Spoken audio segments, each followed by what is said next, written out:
ವಿದ್ಯಾರ್ಥಿಗಳಿಗೆ, ಪಾಲಕರಿಗೆ, ಪೋಷಕರಿಗೆ ಚಾನೆಲ್ಗೆ ಸ್ವಾಗತ. ಈ ಒಂದು ವಿಡಿಯೋದಲ್ಲಿ ನಾವು SDM ಧಾರವಾಡದ SDM college of engineering and technology, ಏನು SDM CET ಅಂತ ಅಂತೀವಲ್ಲ, ಆ ಕಾಲೇಜಿನ ಒಂದು management fee structure for the academic year 2026-27 ಅನ್ನು ನೋಡೋಣ. ನೋಡಿ, ಸ್ವಲ್ಪ ಒಂದು 3-4 ವರ್ಷಗಳ ಹಿಂದೆ ಒಂದು ಪ್ಲೇಸ್ಮೆಂಟ್ನಲ್ಲಿ ಕಿಂಗ್ ಅಂತ ಹೇಳ್ಬೋದು, ಅಷ್ಟೊಂದು ಪ್ರಸಿದ್ಧಿಯನ್ನು ಪಡೆದಂಥ ಕಾಲೇಜ್ ಇದು SDM ಕಾಲೇಜು. ಇತ್ತೀಚಿನ ದಿನಗಳಲ್ಲಿ ಸ್ವಲ್ಪ ಡಲ್ ಆಗಿದೆ, ಆದರೂ ಕೂಡ ಒಂದು ಒಳ್ಳೆಯ ಕಾಲೇಜು, ಡೀಸೆಂಟ್ ಕಾಲೇಜು ಅಂತಾನೆ ಹೇಳ್ಬೋದು. ಇಲ್ಲಿ ಮ್ಯಾನೇಜ್ಮೆಂಟ್ ಕೋಟಾ ಫೀಸ್ ಏನಿದೆ ಅಂತ ಈಗ ನಾವು ನೋಡ್ತಾ ಹೋಗೋಣ. ನೋಡಿ, AIML artificial intelligence and machine learning per year fees ಏನಿದೆ 4,50,000 ಇದೆ. 4,50,000 ಇದೆ. ಇನ್ನು computer science and engineering fees ಏನಿದೆ 5,50,000 ಇದೆ. ನೋಡಿ, ಕಂಪ್ಯೂಟರ್ ಸೈನ್ಸ್ ಫೀಸ್ ಏನಿದೆ 5,50,000 ಪರ್ ಇಯರ್ ಫೀಸ್ ಇದೆ ಅಲ್ಲ ನಾನು ಹೇಳ್ತಾ ಇರೋದು. ಇನ್ನು ಇನ್ಫಾರ್ಮೇಶನ್ ಸೈನ್ಸ್ ಅಂಡ್ ಇಂಜಿನಿಯರಿಂಗ್, ಇದು ಕೂಡ ಕಂಪ್ಯೂಟರ್ ಸೈನ್ಸ್ ತರಾನೇ ಇರುತ್ತೆ, 90%. ಇದರ ಫೀಸು 5 lakh ಇದೆ. ನೋಡಿ, AIML ಗಿಂತ ಇದರ ಫೀಸ್ ಜಾಸ್ತಿ ಇದೆ, ನೀವು ಗಮನಿಸಬಹುದು. ಇನ್ನು electronics and communication engineering ENC fees ಎಷ್ಟಿದೆ 4 lakh ಇದೆ. ಅಂದ್ರೆ ENC ಮಾಡಬೇಕಂದ್ರೆ 4 lakhಗೆ ಇಂಟು 4 ಅಂದ್ರೆ 16 lakh ನೀವು ಇಲ್ಲಿ ಪೇ ಮಾಡಬೇಕಾಗ್ತದೆ 4 yearsಗೆ. ಇನ್ನು ಸಿವಿಲ್ ಇಂಜಿನಿಯರಿಂಗ್, ನೋಡಿ, ಯಾರಾದರೂ ಸಿವಿಲ್ ಇಂಜಿನಿಯರಿಂಗ್ ಮಾಡಬೇಕಂದ್ರೆ 2 lakh ಇದೆ. ನಿಮಗೆ CETಯಲ್ಲಿ ಸಿಗ್ತಾ ಇಲ್ಲ ಅಂತಂದ್ರೆ ಆಲ್ಮೋಸ್ಟ್ ಫೀಸು CET ಫೀಸೇ ಈಗ 1,50,000 ವರೆಗೆ ಬರ್ತಾ ಇದೆ. ಅಂದಮೇಲೆ 2 lakh ಕೊಟ್ಟು ನೀವು ಸಿವಿಲ್ ಇಂಜಿನಿಯರಿಂಗ್ ಮಾಡ್ಬೋದು. ಮತ್ತೆ ಮೆಕ್ಯಾನಿಕಲ್ ಇಂಜಿನಿಯರಿಂಗ್ ನೋಡಿ 2 lakh ಇದೆ, ಅದು ಕೂಡ 2 lakh ಇದೆ ಮೆಕ್ಯಾನಿಕಲ್ ಇಂಜಿನಿಯರಿಂಗ್.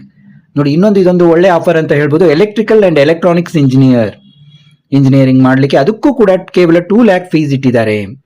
ಇದನ್ನು ನೀವು ಕನ್ಸಿಡರ್ ಮಾಡ್ಬೋದು. ನೋಡಿ, ಒಂದು ಒಳ್ಳೆ ಕಾಲೇಜಲ್ಲಿ, ಡೀಸೆಂಟ್ ಕಾಲೇಜಲ್ಲಿ, SDM ಕಾಲೇಜಲ್ಲಿ ಈ ವಿಭಾಗದವರು ನೀವೇನಾದರೂ ಧಾರವಾಡದಲ್ಲೇ ಇದ್ರೆ ನೀವು EEE ನಿಮಗೆ KCETಯಲ್ಲಿ ಸಿಗ್ತಾ ಇಲ್ಲ ಅಂದ್ರೂ ಕೂಡ ನೀವು 2 lakh ನಲ್ಲಿ SDMನಲ್ಲಿ ಎಲೆಕ್ಟ್ರಿಕಲ್ ಮಾಡ್ಬೋದು. ಇದೊಂದು ಒಳ್ಳೆ ಆಫರ್ ಅಂತ ಅನಿಸುತ್ತೆ. ಇನ್ನು ಕೆಮಿಕಲ್ ಇಂಜಿನಿಯರಿಂಗ್, ಯಾರಿಗೆಲ್ಲ ಏನಾದರೂ ನಾನು ಕೆಮಿಕಲ್ ಇಂಜಿನಿಯರಿಂಗೇ ಮಾಡ್ಬೇಕನ್ನೋರಿಗೆ ಇನ್ನೂ ಒಳ್ಳೆ ಆಫರ್ ಇದೆ. 1,50,000 ಅಲ್ಲಿ ಕೆಮಿಕಲ್ ಇಂಜಿನಿಯರಿಂಗ್ ನೀವು ಮಾಡ್ಬೋದು. ನೀವೇನಾದರೂ ಕೆಮಿಕಲ್ ಇಂಜಿನಿಯರಿಂಗ್ ಬಗ್ಗೆ ಸ್ಟಡಿ ಮಾಡಿ ಅದರಲ್ಲಿ ಎಷ್ಟು ಸ್ಕೋಪ್ ಇದೆ, ಏನಿದೆ, ನಿಮಗೆ ಚೆನ್ನಾಗಿ ಸ್ಕೋಪ್ ಇದೆ, ನಡೆಯುತ್ತೆ ಅಂತಂದ್ರೆ ಅದನ್ನು ಕೂಡ ನೀವು ಮಾಡಬಹುದು. ನೋಡಿ, 6 ಲಕ್ಷದಲ್ಲಿ ನಿಮ್ಮ ಒಂದು ಟೋಟಲ್ ಇಂಜಿನಿಯರಿಂಗ್ ಮುಗಿಯುತ್ತೆ. ಆಲ್ಮೋಸ್ಟ್ CET ಫೀಸೇ ಆದಂಗೆ ಆಗುತ್ತೆ. ಇಲ್ಲಿ 5,50,000 ಕಂಪ್ಯೂಟರ್ ಸೈನ್ಸ್ ಫೀಸ್ ಇದೆ. ಇದನ್ನ ನೀವು ವಿಚಾರ ಮಾಡಬೇಕು. ಮತ್ತೆ ಇತ್ತೀಚಿನ ದಿನಗಳಲ್ಲಿ ನಾನು ಗಮನಿಸಿದ್ದೇನೆಂದ್ರೆ ಇವೆಲ್ಲ ಟಾಪ್ ಕಾಲೇಜು, ತುಂಬಾ ಓಲ್ಡ್ ಕಾಲೇಜು. ಆದರೆ ನಮ್ಮ ಏನು ಈ ಹುಬ್ಬಳ್ಳಿ ಧಾರವಾಡದ ಕಾಲೇಜುಗಳು ಪ್ಲೇಸ್ಮೆಂಟ್ ವಿಷಯದಲ್ಲಿ ತುಂಬಾ ಹಿಂದೆ ಬೀಳ್ತಾ ಇದ್ದಾವೆ. ಏಕೆಂದರೆ ಈಗ ಬೆಂಗಳೂರಲ್ಲೇ ಸಾಕಷ್ಟು ಕಾಲೇಜುಗಳಾಗಿ ಬೆಂಗಳೂರಿನ ಏನು ಒಂದು ಎವರೇಜ್ ಕಾಲೇಜುಗಳಲ್ಲಿ ಕಾಣುವಂಥ ಪ್ಲೇಸ್ಮೆಂಟು ಕೂಡ ಕೆಲವೊಮ್ಮೆ ಈ ಕಾಲೇಜುಗಳಲ್ಲಿ ಕಾಣ್ತಾ ಇಲ್ಲ. ಅದು ತುಂಬ ಆತಂಕದ ವಿಷಯ ಅಂತ ಹೇಳ್ಬೋದು. ಈಗ ಬಹಳಷ್ಟು ಜನ ಏನಾಗಿದೆ ಅಂತಂದರೆ ಸ್ಟೈಪಂಡ್ ಆದರೂ ಸಿಗುತ್ತೆ ಕೆಲವೊಂದು ಕಾಲೇಜುಗಳಲ್ಲಿ, ಇವನ್ ಲೋವರ್ ಕಾಲೇಜುಗಳಲ್ಲಿ ಕೂಡ ಒಂದು ಸ್ಟೈಪಂಡ್ ಸಿಗುತ್ತೆ ಬೆಂಗಳೂರು ಕಾಲೇಜುಗಳಲ್ಲಿ ಅನ್ನೋ ಒಂದು ವಿಚಾರವನ್ನು ನಾವು ನೋಡ್ತಾ ಇದ್ದೀವಿ. ಆ ವಿಚಾರದಲ್ಲಿ ಇಲ್ಲಿ ಸ್ವಲ್ಪ ನಾವು ಹೆಚ್ಚಿನ ಒಂದು ಮಾಹಿತಿಯನ್ನು ತಿಳಿದುಕೊಂಡು ಈ ನಮ್ಮ ಹುಬ್ಬಳ್ಳಿ ಧಾರವಾಡದ ಕಾಲೇಜುಗಳನ್ನು ಸೇರಬೇಕಾಗಿರುವಂಥ ಒಂದು ಪರಿಸ್ಥಿತಿ ಈಗ ನಿರ್ಮಾಣ ಆಗಿದೆ.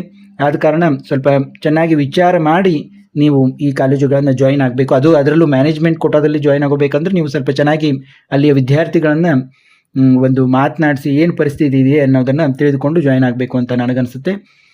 ಮತ್ತು ಮುಂದಿನ ವಿಡಿಯೋದಲ್ಲಿ ನಾವು BVB ಕಾಲೇಜು ಹುಬ್ಬಳ್ಳಿ, ಏನು KLE ಟೆಕ್ನಾಲಜಿಕಲ್ ಯೂನಿವರ್ಸಿಟಿ, ಅದರ ಬಗ್ಗೆ ತಿಳಿದುಕೊಳ್ಳೋಣ. ಮತ್ತು ನಮ್ಮ ಬೇರೆ ಭಾಗದಲ್ಲಿರುವಂತಹ ಬೆಂಗಳೂರಿನ ಕಾಲೇಜುಗಳು ಮತ್ತು ಬೇರೆ ಏನು ದಾವಣಗೆರೆ ಈಗಾಗಲೇ ಬಾಪೂಜಿ ಮಾಡಿದ್ದೀನಿ, ಶಿವಮೊಗ್ಗದ JNNC ಕಾಲೇಜದ್ದು ಮಾಡಿದ್ದೀನಿ.